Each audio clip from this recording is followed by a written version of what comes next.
I have told this story exactly 4 times in my life. The first time, they took away my rank. The second time, a Vahn officer warned me to stop. The third time, a human bought me a drink and listened to all of it without saying a word. And this, the fourth time, is the only time I have ever told it without being afraid of who might hear. So I will tell it properly. My name does not matter much. I was a clerk, a junior translator, 3rd grade, attached to the household of the heir of the Vahn Imperium. If you don't know what the Vahn are, you will. Everyone learns eventually. We are tall. Our skin holds light strangely, like wet stone. We live long, we remember everything, and for nearly 900 years we did not lose a single war. 900 years. Think about that. There are species in this galaxy who measured their entire history in the gaps between our campaigns. And in the center of all that, like a blade left out in the open so everyone could see it, was Princess Korrael. I want you to understand her before I tell you what happened to her, because if you don't understand her first, the rest will just sound like a story. And it isn't a story. I was standing close enough to smell the smoke. Korrael was the kind of person other people built legends around without asking her permission. When she was 9 years old, a beast got loose in the Imperial Preserve. Not a small thing. A Korrael, a hunting animal bred to bring down armored prey, 6 legs, a jaw that could fold a man in half. 3 handlers died trying to corral it. The grounds were evacuated. They sent soldiers. They found the princess sitting on the thing's back.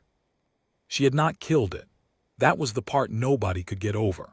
She had climbed it, hooked her small fingers into the ridge behind its skull where the nerve cluster sits, and she had simply held on through all of it, through the bucking and the screaming, until the animal was too exhausted to fight.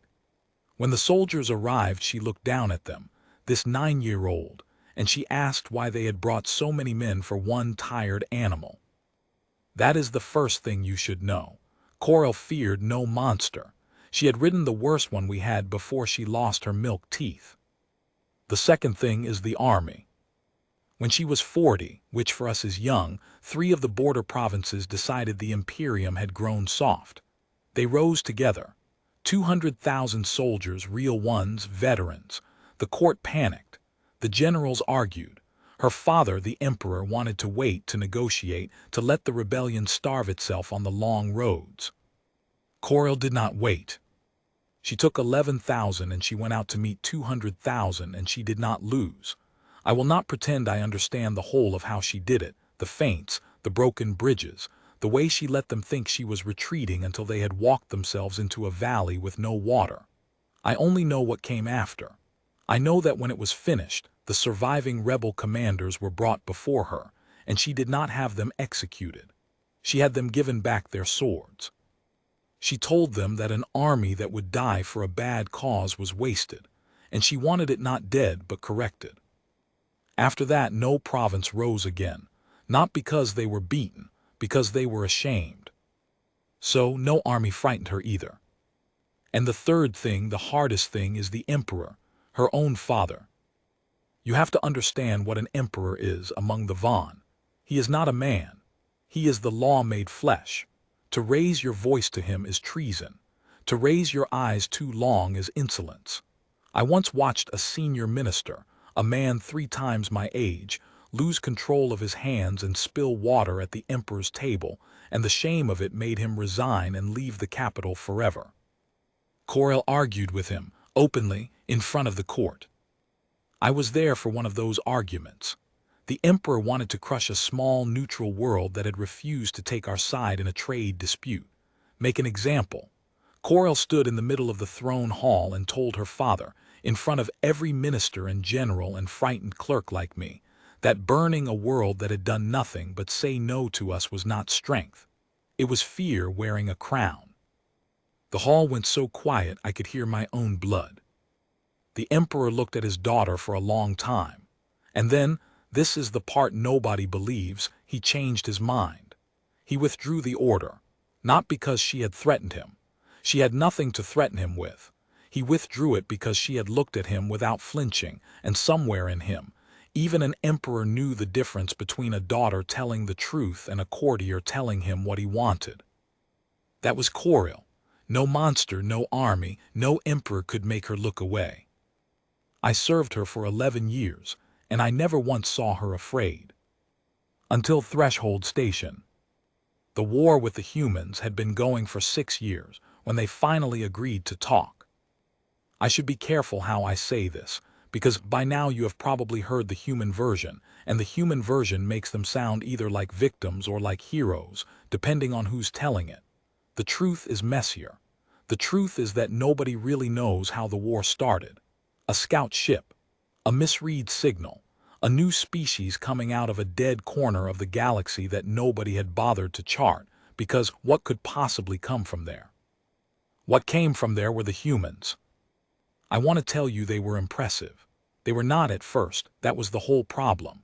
The first time the Imperium saw human soldiers in the field, our generals laughed. They were small. They broke easily. Their armor was crude, their ships were ugly welded things that looked like they'd been built by hand because, we later learned, a lot of them had been. We had weapons that could turn a continent to glass. They had rifles and stubbornness. We should have won in a season. It took 6 years, and we did not win. I'm not going to pretend I understand the humans, even now. I have spent the rest of my life trying to, and I have not managed it. But I can tell you what every Vahn soldier who came back from that war said when they thought no clerks were listening. They said the humans did not break when they were supposed to. They said you could surround a human position, cut it off, offer it terms, offer it mercy, and the humans would simply keep fighting from inside the ruin. Not because they thought they could win. Because, as one wounded captain told me, his voice strange and flat, they decided we were not allowed to have that ground, and they meant it. We had fought monsters, we had fought armies, we understood those. We did not understand a small, soft species that would not accept losing even when it was already dead. So after 6 years, after losses we never published, the Imperium did something it had not done in 900 years. It asked to talk. And Threshold Station is where the talking was going to happen. Threshold was a neutral place, an old refueling station, hollowed out and rebuilt, hanging in the dark around a dead star where no one's territory began or ended.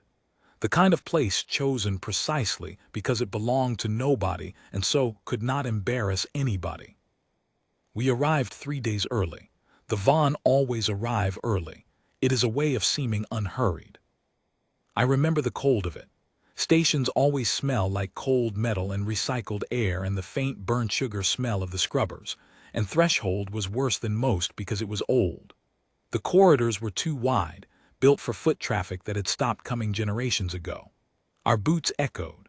Light strips flickered in the long halls, half of them dead, so you walked through pools of brightness and pools of dark and never quite trusted your own eyes. There were other species there. Observers, neutrals. The Galactic Concord had sent its peacekeepers, soldiers from a dozen worlds, all in the gray of the neutral force, all very proud of their gray. I remember thinking how strange it was to see them.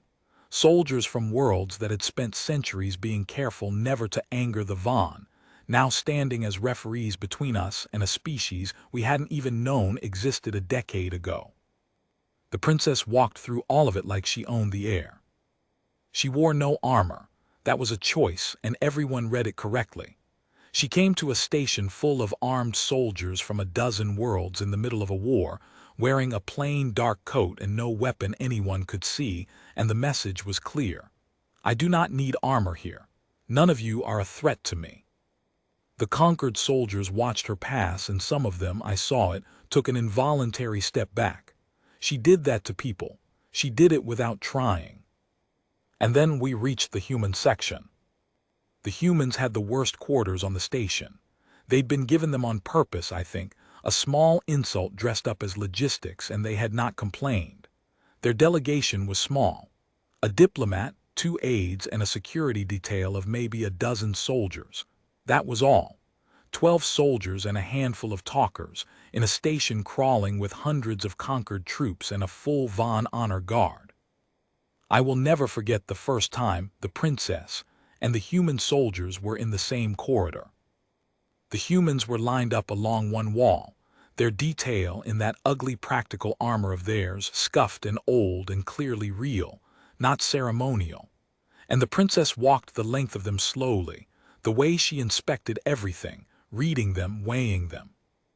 The humans did not step back. That was the first sign, though I didn't know it yet. Conquered soldiers stepped back. Our own honor guard, when she looked at them too long, stiffened and dropped their eyes. The humans just looked back at her, not insolent, not afraid, just present the way a wall is present, the way the cold metal of the station was present. There. At the end of the line stood a man I would later know far too well. He was not the tallest of them. He was not the one in charge. You could tell that from how he held himself, slightly back, watching the others before he watched her. His armor was the most worn of all of theirs, which told me he had carried it the longest. He had a quiet, tired face, lines around the eyes, a scar that pulled at one eyebrow. His name was Sergeant Eli Brandt. I learned that later from the manifest, when I was trying to understand what had happened to all of us. The princess stopped in front of him. I think she did it because he was the only one who hadn't been looking at her. The others tracked her as she passed. Brandt had been looking at his own people, checking them, the way a careful man counts his charges.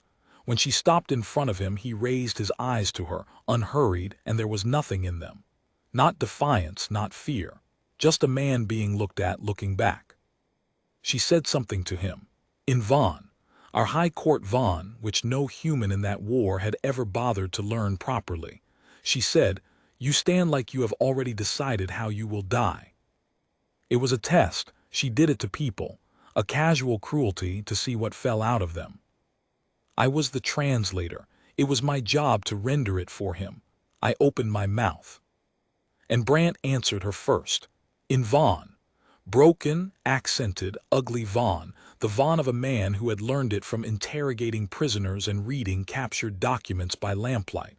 But Vahn. He said, everybody dies. I just don't plan to do it today, and I don't plan to do it scared. The corridor went very quiet. Korrael looked at him for a long moment. I could not read her face. I had served her 11 years and I could not read her face.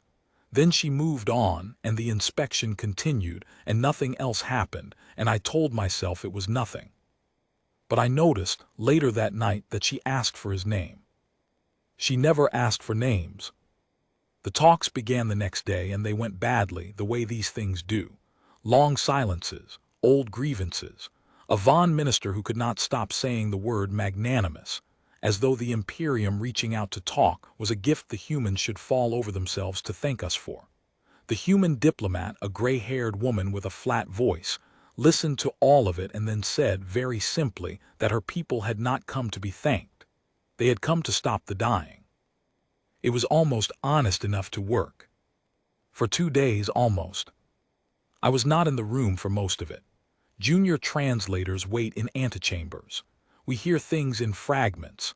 But I heard enough to know it was fragile, that both sides wanted it and both sides were too proud to say so, and that the whole thing was balanced on a knife and one wrong word would tip it. What none of us knew was that there were others on the station who did not want the war to stop at all. I have thought about this a great deal in the years since. Wars are terrible things, but they are also profitable, and they are also, for some people, the only thing that makes them important. There were factions on every side who had spent 6 years becoming someone in this war, and who would become no one the moment it ended. Vahn hardliners who thought talking to humans was a stain. Mercenary clans who lived off the contracts. Conquered politicians who liked being the indispensable referee. Someone, and to this day, no one has officially admitted who, decided that the talks at Threshold Station would not be allowed to succeed. And the way they chose to end them was a monster. I need to tell you about the Kreven. The Kreven was not a natural animal. Nothing that does what it did is natural. It was a weapon, grown in a vat by people who had decided that a living creature was a more deniable assassin than a bomb. You could not trace a Kreven to a fleet. You could not find a serial number in its blood. You released it, and it did what it was made to do. And then it died on its own a day later, and took its secrets with it. It was big, bigger than the Korrael the princess had tamed as a child, and unlike that animal it had no nerve cluster you could reach, no exhaustion you could outlast. It had been built to keep going until everything in front of it had stopped moving. Layered hide, too many limbs, a head that was mostly mouth.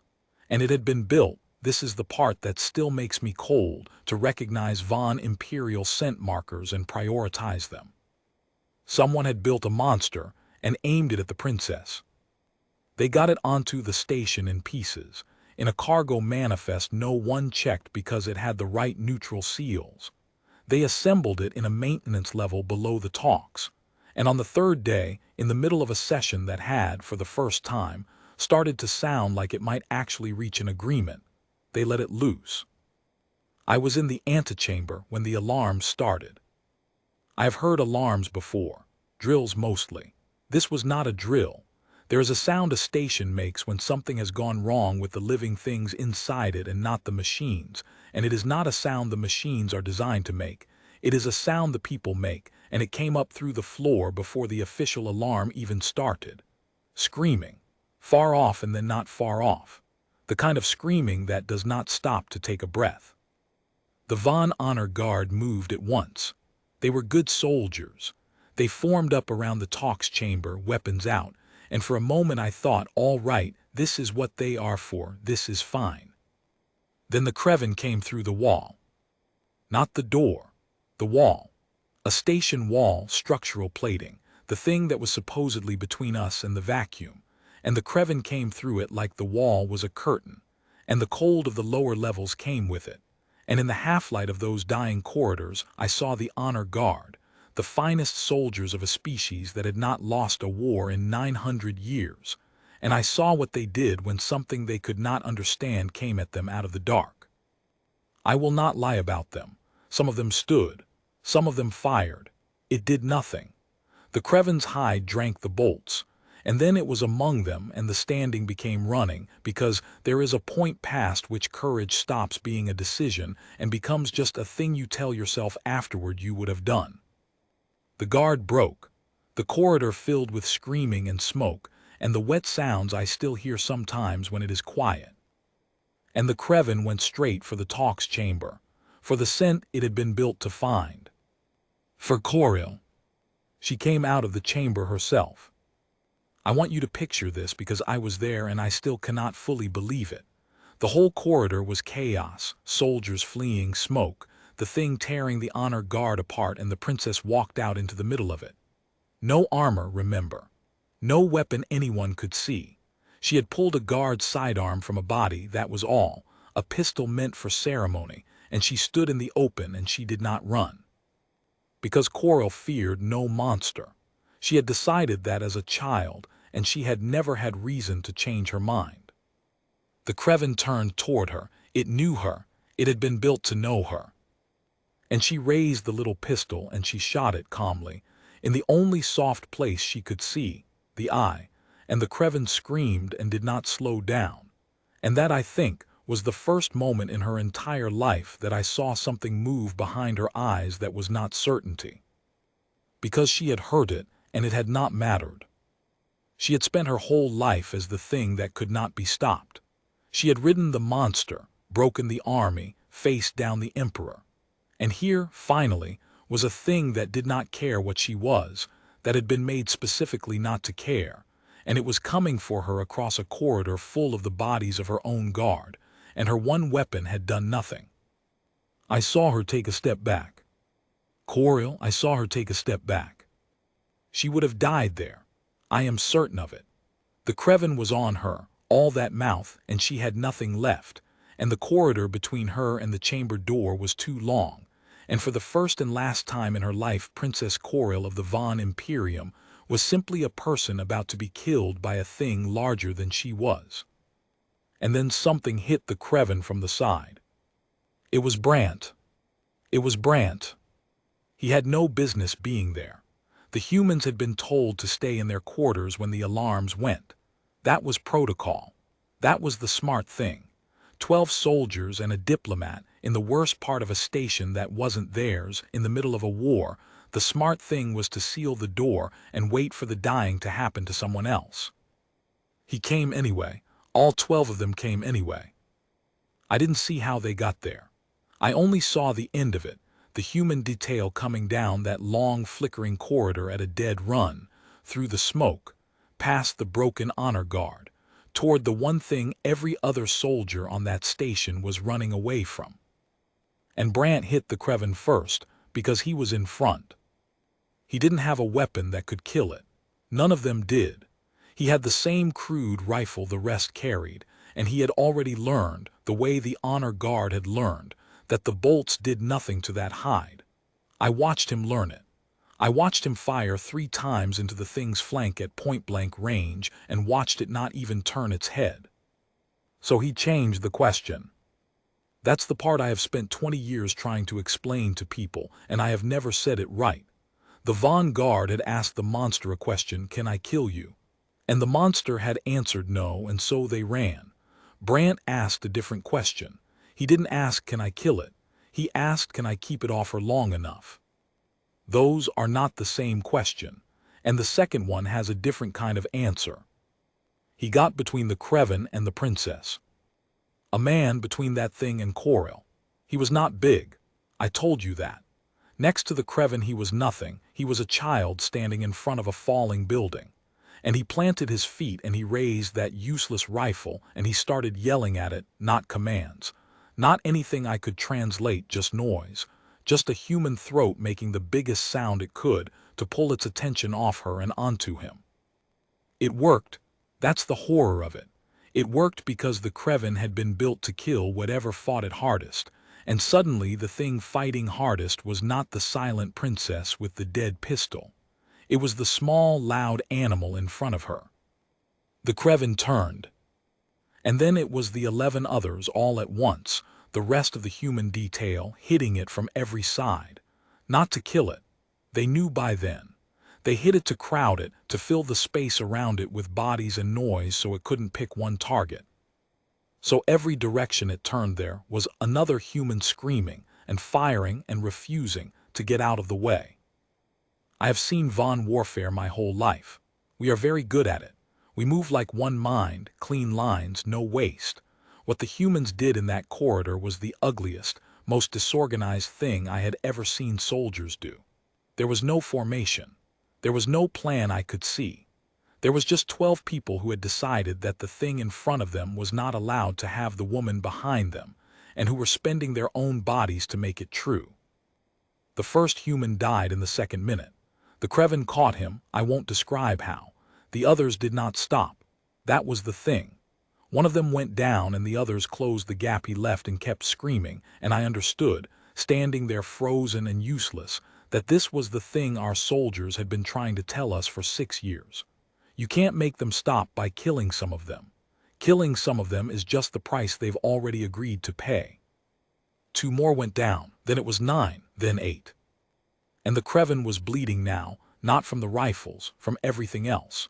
A human had jammed a power cell into the wound where Korrael's pistol had taken its eye and triggered it. Another had got underneath it, into the place where the too many legs met the body, and done something there with a maintenance cutter that should not have worked and did. The thing was made not to feel pain, but it was still made of parts, and the humans had stopped trying to hurt it and started trying to take it apart. Through all of it, Brandt stayed in front, the anchor, the loud one. Every time the Kreven tried to break past the swarm and reach the princess, Brandt was the noise that pulled it back. He was bleeding from the scalp, from the arm, his ugly armor torn open down one side, and he would not move out of the gap. And Korrael stood behind him and watched.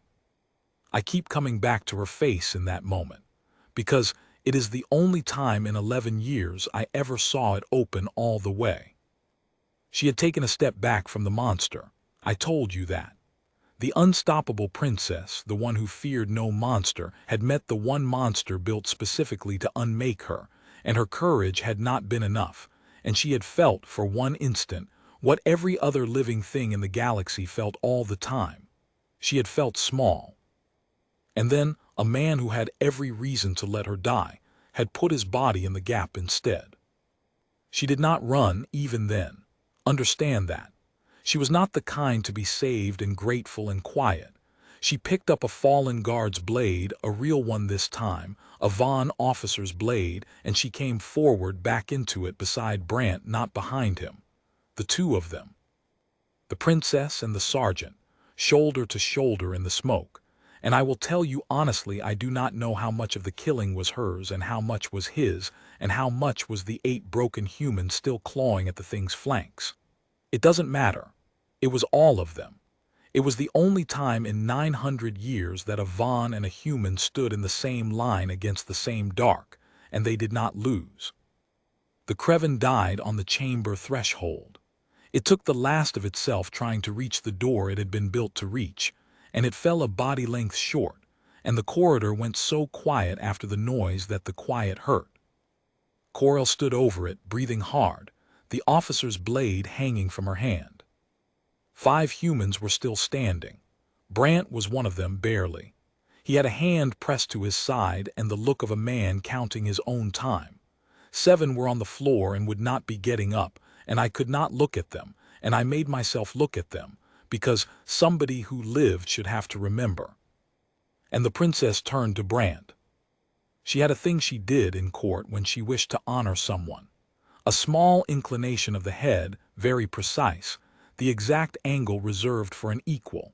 I had seen her give it perhaps 3 times in 11 years, always to generals, always to the very greatest of us. She did not give Brandt that. She knelt. Princess Korrael of the Vahn Imperium, heir to 900 years of unbroken war, knelt on the bloody deck of a dead station in front of a half-dead human sergeant. And the conquered soldiers who had finally arrived, late of course, always the brave ones arrive last, stopped dead in the corridor, and could not make sense of what they were seeing. Brandt didn't understand it either, I think. He tried to wave it off. He said in his broken, ugly Vahn that she didn't need to do that it was the job that anyone would have. And she looked up at him and she said, I translated it. It was the last thing I ever translated for her, and I have never forgotten a syllable. She said, no, not anyone. I have lived my whole life unafraid, and I never once understood what courage was because I never needed it. You were afraid. I saw it on you, and you stood anyway. That is the thing I do not have. That's almost the end, almost. You're probably wondering about the war, whether this fixed it, whether the monster's makers got what they wanted or the opposite. The opposite, wildly the opposite. Whoever built the Kreven had wanted the talks to die in blood and the war to roar back. What they got instead was this, a recording, taken by a conquered security drone, of 12 humans dying to save the heir of the empire they were at war with. They got the heir of the Vahn Imperium kneeling to a human soldier. They got the one image that 6 years of propaganda on both sides could never have manufactured, and it went everywhere to every world, faster than any fleet. You cannot keep a war going after that, not that war. Not once both sides have seen the same thing and felt the same thing about it. The hardliners tried. They always try, but you can't unshow people something true. The treaty was signed 19 days later. They named it after the station. The Threshold Accords. I expect you've heard of it even if you never knew where the name came from. Korrael never took the throne. People assume she did, the great princess, the hero of Threshold, but no. She declined it. She told her father that an empire that had needed a human to teach its heir what courage was had no business being ruled by that heir until she had learned the lesson properly. She spent the rest of her long life on the border worlds, the neutral ones, the small ones she had once been ordered to burn, protecting them, quietly. She said she was paying back a debt she could never finish paying. Brandt lived. That surprised everyone, the medics most of all. He carried the scars from that corridor for the rest of his short human life, and humans don't live long, not by our measure, and he was gone within 50 of our years, which is nothing, which is a single breath. She went to him at the end. I know because I went with her, an old clerk by then. Still the only one she trusted to carry her words across the distance between our languages. He was old in the human way, gray and small and tired, and she was barely changed, and she sat with him for 3 days, and they did not need me to translate much of anything anymore. They had their own ugly, broken, shared language by then. They'd had decades to build it. When he died, she stayed in the room a long time. And then she came out, and she gave the order for the honors, full imperial honors, for a human sergeant, and no one in the entire Imperium dared say a word against it. I told you I've told this story 4 times. The first 3 times I told it wrong. I told it like it was about her, the great princess who feared no monster and no army and no emperor, and it is about her. But that was never the lesson, and it took me my whole long life to understand why. Because the point was never that there was one thing in the galaxy that could frighten Korrael. The point was which thing. A monster can't choose to be brave. It just is what it's made to be. An army moves because it's ordered to. An emperor commands because no one has ever told him no. None of them ever had to be afraid and stand anyway. None of them ever had a choice. Brandt was afraid. She saw it on him. He was a small, soft, mortal thing in front of something built to erase him, and every instinct he had was screaming at him to run, and he had every reason and every right to. And he stayed. That's the only thing in the whole wide universe Korrael ever feared. Not the things that can't be afraid.